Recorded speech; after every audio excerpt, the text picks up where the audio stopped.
Shalom adik-adik, selamat pagi. Sehat terus ya. Mari kita awali sekolah minggu pagi ini dengan berdoa terlebih dahulu. Ya, Mbak Desi antarkan. Yuk. Selamat pagi Tuhan Yesus. Terima kasih Tuhan telah menjaga tidur kami semalam. Terima kasih Tuhan atas berkat-berkat Tuhan yang tak terhingga untuk kami. Tuhan Yesus, kami mau mulai sekolah minggu ini karena Tuhan pimpin dari awal, pertengahan hingga akhirnya nanti dengan selamat. Pimpin kami ya Tuhan, buka hati kami, buka telinga kami, agar kami juga siap nanti mendengarkan firman-Mu. Terima kasih Tuhan Yesus, haleluya, amin. Oke, kita sudah berdoa untuk doa pembukaan hari ini. Kita berdiri dulu yuk semuanya, ya. Semangat ya, kita mau berdiri semuanya, semangat. Kita mau menyanyikan lagu hari ini adalah Setinggi-tingginya Langit. Ya, pakai gerakan 1, 2, 3. Setinggi-tingginya langit, lompat lebih tinggi kasih Yesusku, sedalam-dalam lautan lebih dalam kasih Yesusku, seindah-indah pelangi lebih indah kasih Yesusku. Kasih Yesus, oh kasih Yesus, menyelamatkan segalanya. Kasih Yesus, oh kasih Yesus, menyelamatkan segalanya. Kita tadi sudah nyanyikan lagu Setinggi-tingginya Langit. Kita muji Tuhan hari ini lagi dengan lagu Aku Cinta Yesus, ya. 1, 2, 3. Aku cinta Yesus dalam sekali. Aku cinta Yesus dalam sekali. Cintaku dalam sekali.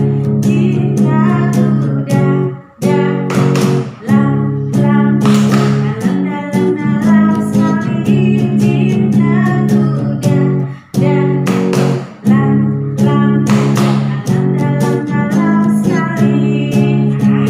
Karena cinta Tuhan Yesus begitu dalam terhadap kita. Sekarang adik-adik silakan duduk kembali. Adik-adik, sebelum kita mendengarkan firman Tuhan hari ini, kita akan mendengarkan hukum kasih dulu. Yuk, kita sama-sama ambil Alkitabnya. Kita buka Alkitab kita dengan bacaan dari Matius 22 ayat 37 sampai 39. Ya, Mbak Desi ulangi, Matius 22 ayat 37 sampai 39. Beginilah firman Tuhan, hukum kasih ya. Kasihilah Tuhan Allahmu dengan segenap hatimu dan dengan segenap jiwamu dan dengan segenap akal budimu. Itulah hukum yang terutama dan yang pertama. Dan hukum yang kedua yang sama dengan itu ialah kasihilah sesamamu manusia seperti dirimu sendiri. Nah, adik-adik semuanya, kita sudah belajar hukum kasih. Kita harus mengasihi diri kita sendiri, orang tua, adik kakak kita, dan saudara-saudara kita semuanya. Ya, kita mau belajar firman Tuhan. Sebelumnya kita mau puji Tuhan dengan lagu firman Tuhan ya ada di hatiku. Oke, 1, 2, 3. Firman Tuhan ada di hatiku, ada di hidupku, ada di langkahku dan terus bertumbuh, sirami jiwaku, berbuah.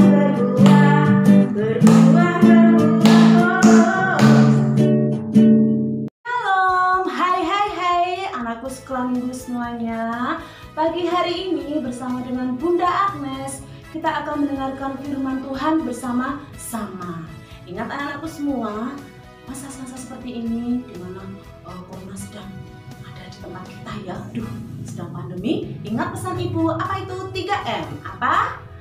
Memakai masker, mencuci tangan, menjaga jarak. Oleh karena itu anak-anak tidak boleh pergi kemana-mana. jaga kesehatan kalian. Kita berdoa bersama-sama semoga coronanya juga cepat hilang supaya kita juga bisa melakukan ibadah sekolah minggu bersama dengan teman-teman yang lain. Nah, hari ini kita akan mendengarkan firman Tuhan. Ambil Alkitabnya, nanti kita akan baca bersama-sama dengan mama, papa, atau saudara. Tapi sebelum kita akan mendengarkan firman Tuhan, kita akan berdoa terlebih dahulu. Siap? Tangan dilipat, mata ditutup, duduk yang rapi ya. Kita akan berdoa. Tuhan Yesus, selamat pagi. Terima kasih buat segala kebaikan-Mu dan segala berkat yang kami terima. Tuhan Yesus, pagi hari ini kami akan mendengarkan firman-Mu. Kuasai mulut, hati, dan pikiran kami hanya untuk mendengarkan firman-Mu. Terima kasih Tuhan Yesus, hanya di dalam nama-Mu kami sudah berdoa dan mengucap syukur. Semua yang percaya katakan amin. Nah, sekarang kita ambil Alkitab kita akan baca bersama-sama ya. Kitab sucinya diambil dalam kitab Yunus 3 ayat 1 sampai 5 dan 10. Kita lagi ya. Yunus 3 ayat 1 sampai 5 dan 10. Mari siap kita baca sama-sama ya. Pertobatan Niniwe. Datanglah firman Tuhan kepada Yunus untuk kedua kalinya. Demikian. Bangunlah, pergilah ke Niniwe, kota yang besar itu, dan sampaikanlah kepadanya seruan yang kufirmankan kepadamu. Bersiaplah Yunus, lalu pergi ke Niniwe sesuai dengan firman Allah. Niniwe adalah sebuah kota yang mengagumkan besarnya, 3 hari perjalanan luasnya. Mulailah Yunus masuk ke dalam kota itu sehari perjalanan jauhnya, lalu berseru, 40 hari lagi maka Niniwe akan ditumbang balikan. Orang Niniwe percaya kepada Allah, lalu mereka mengumumkan puasa, dan mereka, baik orang dewasa maupun anak-anak, mengenakan kain kafan. Yang ke-10, ketika Allah melihat perbuatan mereka itu, yakni bagaimana mereka berbalik dari tingkah lakunya yang jahat, maka menyesallah Allah karena malapetaka yang telah dirancangnya terhadap mereka, dan ia pun tidak jadi melakukannya. Nah, demikian firman Tuhan hari ini. Nah, anak-anak masih ingat nggak ya? Kota Niniwe. Itu ada kota Niniwe. Kotanya itu sangat besar. Penduduknya itu kurang lebih ada 120.000 orang. Tetapi kota Niniwe itu ternyata banyak sekali yang melakukan kejahatan. Ada yang melakukan dusta, ada yang melakukan kekerasan, ada yang melakukan ilmu sihir dan lain sebagainya yang tidak sesuai dengan kehendak Tuhan. Melihat hal itu, Tuhan sangat marah. Akhirnya Tuhan Yesus mengutus Nabi Yunus untuk memberitahu kepada orang-orang Niniwe supaya tidak melakukan dosa lagi. Hei Yunus, sini, aku mau minta tolong. Sampaikan kepada orang-orang Niniwe itu bahwa apabila dalam 40 hari mereka tidak bertobat, maka kota Niniwe akan ditumbang-balikan, akan dihancurkan oleh Allah. Akhirnya, baik Tuhan, saya akan laksanakan. Akhirnya Yunus berangkat.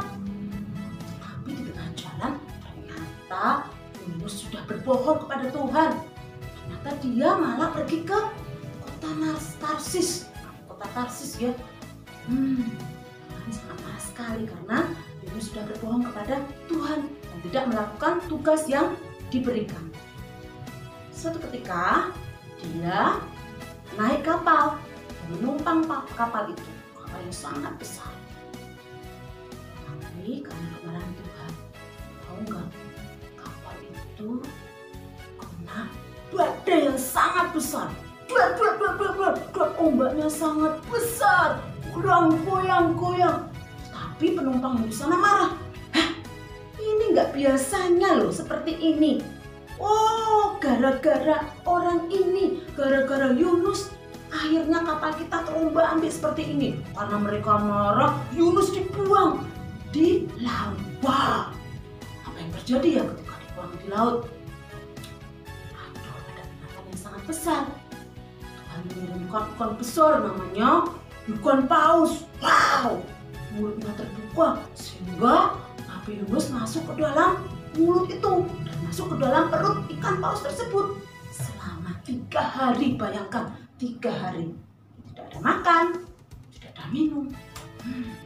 Kita aja 1 hari nggak makan, nggak minum, badan kita menjadi lemas.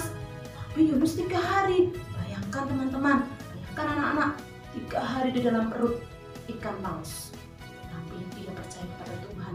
Akhirnya dia berdoa, minta ampun kepada Tuhan, sudah melakukan kesalahan.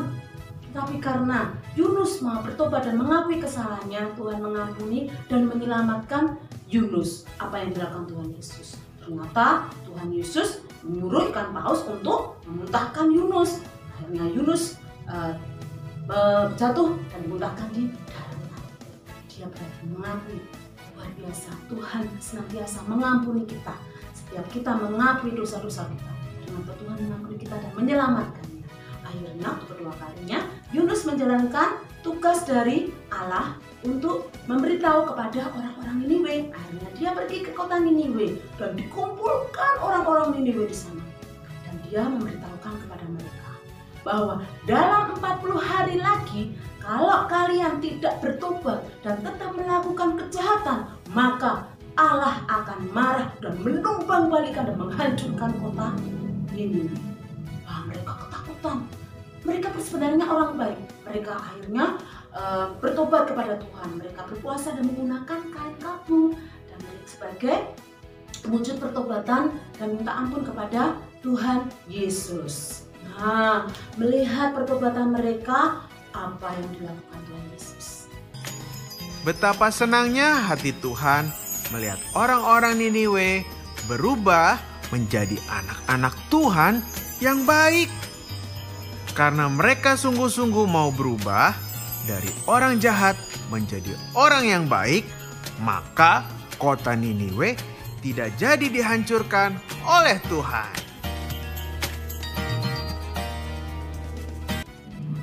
Nah, itu tadi firman Tuhan kita hari ini, di mana di dalam firman Tuhan hari ini kita setiap melakukan dosa dan kesalahan kepada Tuhan Yesus harus minta ampun dan bertobat kepada Tuhan Yesus.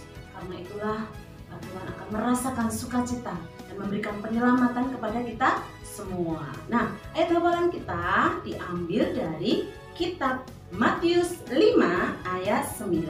Apa ya bunyinya? Berbahagialah orang yang membawa damai, karena mereka akan disebut anak-anak Allah. Ulangi sekali lagi. Berbahagialah orang yang membawa damai, karena mereka akan disebut anak-anak Allah. Demikian firman Tuhan hari ini. Kiranya berkat Tuhan senantiasa ada pada kita semua. Dan anak-anak Tuhan Yesus, anak-anakku sekolah minggu semuanya akan semakin diberkati Tuhan Yesus. Terima kasih. Sampai jumpa. Ya, adik-adik, kita tadi telah mendengarkan firman Tuhan ya yang dibawakan oleh Ibu Agnes. Sekarang kita mau memberikan persembahan untuk Tuhan, berikan yang terbaik buat Tuhan yang sudah dipersiapkan dari rumah kita masing-masing. Yuk, kita mau memberikan persembahan buat Tuhan dengan lagu Persembahan Kami ya. 1, 2, 3. Persembahan kami.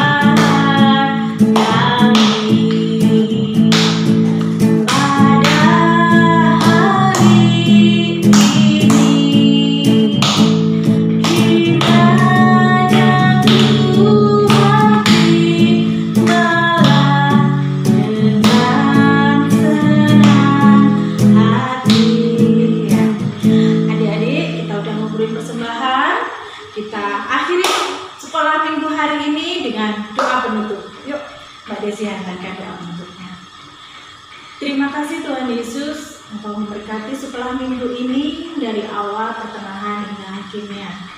Tuhan Yesus, terimalah persembahan dari anak-anak kami ini.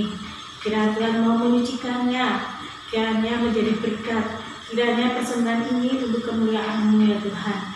Tuhan Yesus, sebentar lagi kami mau melanjutkan perjalanan kami dari rumah ya Tuhan. Kiranya Tuhan pimpin kegiatan kami di rumah. Tuhan tetap memberikan kami kesehatan. Tuhan tetap memberikan kami kepandaian. Tuhan memberikan kami jiwa-jiwa yang takut akan Engkau. Tuhan, kami serahkan juga anak-anak-Mu satu persatu ke dalam tangan kasih-Mu. Biarlah Tuhan juga memberikan kesembuhan bagi anak-anak kami yang sakit. Tuhan, bantu orang tua mereka di dalam mendidik anak-anak kami. Kami serahkan semuanya ini Tuhan ke dalam tangan kasih-Mu. Terima kasih Tuhan Yesus. Haleluya. Amin. Yuk kita berdiri dulu ya. Sebelum kita mengakhiri semuanya ini, kita mau memberikan pengakuan iman rasuli dulu. Semuanya berdiri ya. Yuk. Kita bisa bergandengan tangan dengan adik kakak kita, dengan orang tua kita. Kita mau pengakuan iman rasuli. 1, 2, 3. Pengakuan iman rasuli. Aku percaya kepada Allah Bapa yang Maha Kuasa, Khalik langit dan bumi, dan kepada Yesus Kristus, anaknya yang tunggal Tuhan kita, yang dikandung daripada Roh Kudus, lahir dari anak darah Maria, yang menderita di bawah pemerintahan Pontius Pilatus, disalibkan, mati dan dikuburkan, turun ke dalam kerajaan maut. Pada hari yang ketiga, bangkit pula dari antara orang mati, naik ke surga, duduk di sebelah kanan Allah Bapa yang Maha Kuasa, dan akan datang dari sana untuk menghakimi orang yang hidup dan mati. Aku percaya kepada Roh Kudus, gereja yang kudus dan am, persekutuan orang kudus, kebangkitan daging dan hidup yang kekal. Amin. Sampai jumpa adik-adik minggu depan. Tetap laksanakan 3M ya. Cuci tangan sebelum makan, pakai masker dan menjaga jarak. Oke, salam sehat selalu. Salam